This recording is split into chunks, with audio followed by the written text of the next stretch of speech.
So we will be looking at a few more examples on the New York Open reversal characteristic. So now it's important to understand the previous aspect of the day. So London Open, for example, did it induce enough liquidity that we can then actually have a reversal in New York? Now, sometimes we get a continuation in New York, say if London has induced major liquidity, so the major inducement essentially. So if we look at, of course, the illustrations in front of us, well, examples that you've been taught, you can already see we have this liquidity in Asia high. London Open induces Asia high. Then we get our continuation bearish, breaking out Asia low.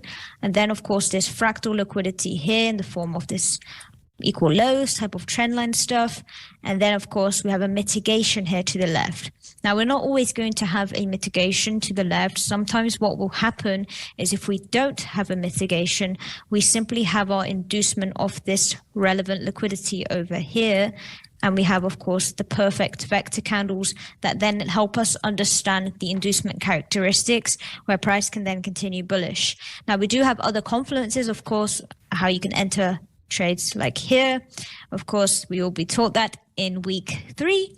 But for now, it's just important to understand the reaction. So we have our New York Open box, you can see in gray over there, which allows for the reversal. So sometimes we get a reaction of the reversal, and then maybe London close gives us the continuation. Again, it's important to cement the daily cycle variations. Again, you will be taught that in a lot more detail, so don't worry, we are teaching you in step by step so you can just get familiar with it and start to implement it as well. Okay, so below, same thing. What do we have? Perfect equal highs over here of Asia high. Even this trend line build up, so trend line traders at this point are pretty excited because price is actually going in their direction. We even have the breakout traders here taking it from Asia high. And then, of course, what happens? London Open inducement. Now, of course, you could say the candles or the velocity of the movement here as compared to here where it's very minor depends on what's to the left. We may have more significant liquidity in the form of equal highs, whatever it be, where price then does something like this. And then price induces that, hence why our inducement now ends over here. Again, London Open inducement, perfect reaction, as you can see, also takes out the low as well as the trend line over here. Again, same characteristics. We get this fractal trend line type of liquidity, these highs, price then vectors. You can see the vector candles over here into these areas to the left. Again, we may have these mitigation areas. Now, this is where the smart money trap comes into place of why this, you could say POI, imbalance, whatever you want to call it, is then invalidated, and how we actually expect price to then induce this zone as we get a perfect inducement in New York. And then, of course, the reversal in the continuation aspect, taking out these highs to the left. So this is really important to understand how you get variations. But for now, we'll be showing you the simple reactions of New York Open. So first example, we have gold, as you can see, and then we have it on the 26th of April over here to the bottom. So again, if we look at the liquidity aspect, we can already see, okay, Asia. So let's mark up Asia liquidity. We have perfect equal highs, equal lows even.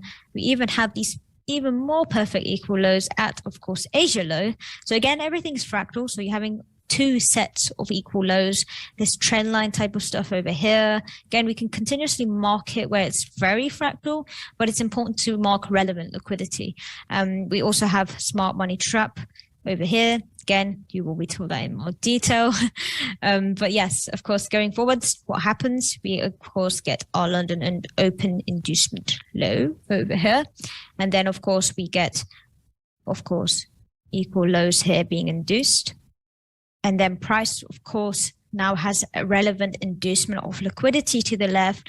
London Open gives us the perfect reaction to then go bullish and start taking out, of course, these structurals, the highs, you could say, or whatever you want to call it. This is why we don't use structure in that sense, because yeah, they could say this is a break of structure of this point, etc. Then we should continue and take whatever these IFCs, and essentially that should hold when it's actually a trap. Okay, so what happens? Again, we create these new reactions. Now, it's important to understand that we may get this inducement of structure to the left, it does not mean it's entirely finished. So what that means is we may have a relevant area, relevant medium or major inducement to the left, and these are just our pullback, essentially reactions. So what happens here is, of course, price takes out these trend lines. New York Open gives us that continuation to then take out relevant liquidity. So it allows us to take the buys. Again, we take buys in there. And then, of course, what we expect is, of course, the continuation bearish now. So again, it's like our reversal. So London Open over here, then New York, we've induced enough liquidity to the left. Price can now continue bearish, taking out all these minor levels of liquidity. And why is it minor? Because it's, of course, within the same day. It's important to understand that. So next example, again, it's gold again, of course. Again, you can see these liquidity buildups pretty easy at this point. Remember, Asia is our guideline for that. You have these trend line type of stuff over here, these lows down there. Remember the low and the high as well. Then, of course, these lows here. Now, fractally speaking, you could say that's, of course, our Asia inducement. And then that's why price allows it to push like such. But we don't use that as a reliable point for price to continue higher unless this point has induced major liquidity to the left. That's where we can get our continuation where Asia high or low is not induced. So one will be induced, just depends which one, if we're going bullish or bearish.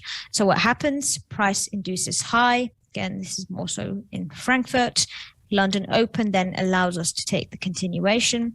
So whether we get our inducement in Frankfurt Open or London Open, then of course depends that London Open will be a continuation and not necessarily the inducement in itself. And as we get this reaction, it's so perfect. We get this liquidity.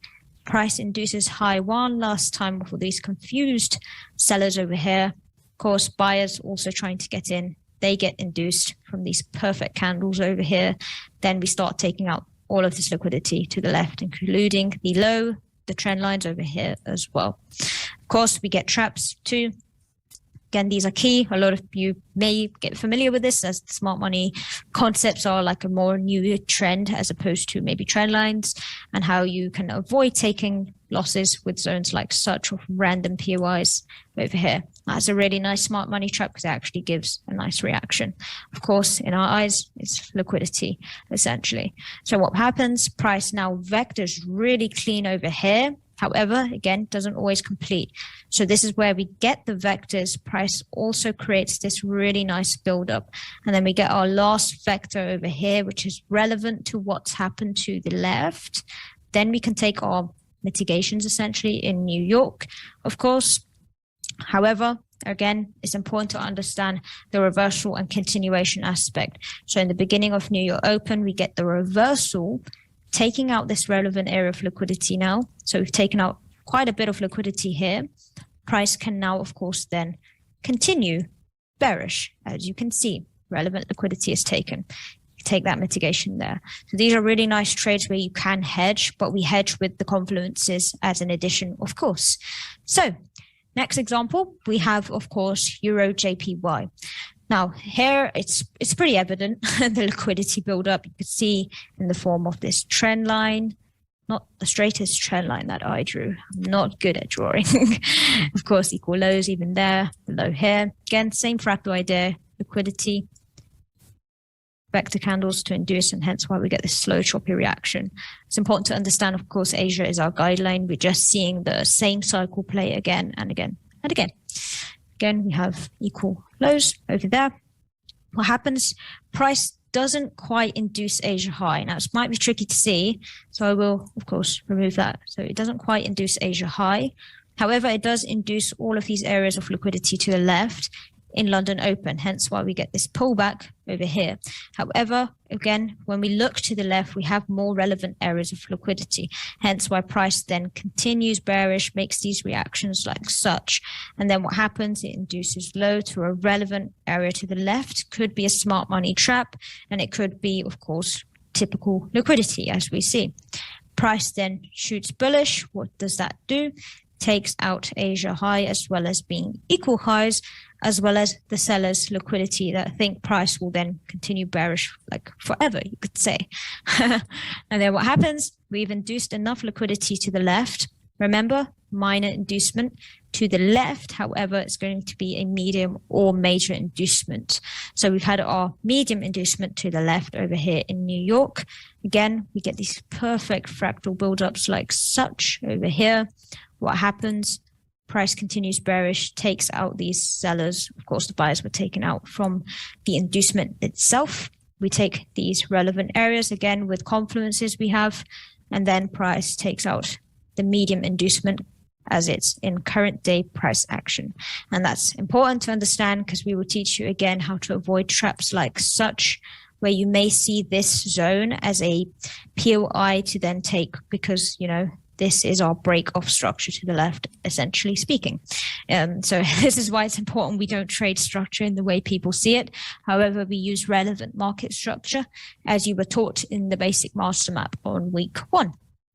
So then we have GJ. And as you can see, again, liquidity is the same process again and again. So get yourself familiar with marking up these liquidity levels. Trend lines, equal lows, equal highs, breakout traders even. Okay, so what we can see, we mark up the relevant areas of liquidity essentially. We're not going to mark up so far back, like these areas are not relevant in the sense we've had our reaction over here, the vectors, etc. However, it being Asia, it doesn't sustain essentially. So what happens? We induce low. You can see the perfect vector candles over here, taking out these equal lows, the trend line. So enough liquidity has been induced as well as Asia low over here. And again, when does it happen? Perfectly in London Open. We take our trade over here. Of course, we know then that price allows us to take the continuation trade. Now, why does it continuation? Because it means we have a more liquidity to the left that's relevant and it's in line and it's essentially close to where price is trading before we can continue. So what this means, we have these areas like such over here, missing out all of this area. Price instead makes these equal lows over here. Perfect vector candle over here. Price now induces high. Why does it induce high? Because of course we've got to take out relevant areas like such here, as well as the equal highs up in Asia. So New York Open, of course, we will get our inducement. Then what happens? Perfect continuation reaction. Look how clean that continuation is. So we induce high perfectly. Minor inducement, of course, your false smart money trap zones over here. Again, these are all just liquidity buildups. Sometimes look rather odd. Again, same thing here. People are channeling here, thinking it's still continuing, but that's when price is slowing down. Again, let's look at more examples. So we have, of course, GBP CHF. Now, this is a pair maybe you're not familiar with. We use it in lit because it's very clean in the lit cycle. So yeah, you may be thinking, why this pair? But honestly, you will see how clean this is, generally speaking, and how we have a lot of examples of this. Even in my beauty of the days, I cover this pair a lot as well. Again, it's for orientation to understand too. So we, of course, have our build-ups here. The highs, of course, these trend lines over here. What happens? Frankfurt Open makes this inducement perfectly.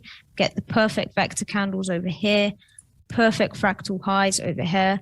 Again, inducing liquidity to the left. What does that mean? London Open mitigation essentially over here. We come lower. Again, take the consecutive mitigations over here. What does this mean? Of course, we have our inducement low off the trend line liquidity here. So price has essentially induced enough liquidity at this point. Again, for our continuation aspect, price then continues bearish. However, we get, again, more buildup. So this gears us up to understand that actually price could be ready for sells. We see already perfect vector candles, and we even see at least a fractal target that's within risk to reward reliable, you could say, in that sense, that it's a very decent risk to reward if we take, say, something over here, and of course, at minimum close around here. Again, we know that this is our trap. You don't take that. So the order of things is very, very key. So once we've had that, what do we get? Our reversal in New York. Of course, inducing smart money traders over here, taking out liquidity as well. So that's it from me on the New York Open reversal characteristics. So I would say get familiar with seeing these reactions, backtest them, identify the reactions. You, of course, will get the indicator to see it easier when you're backtesting.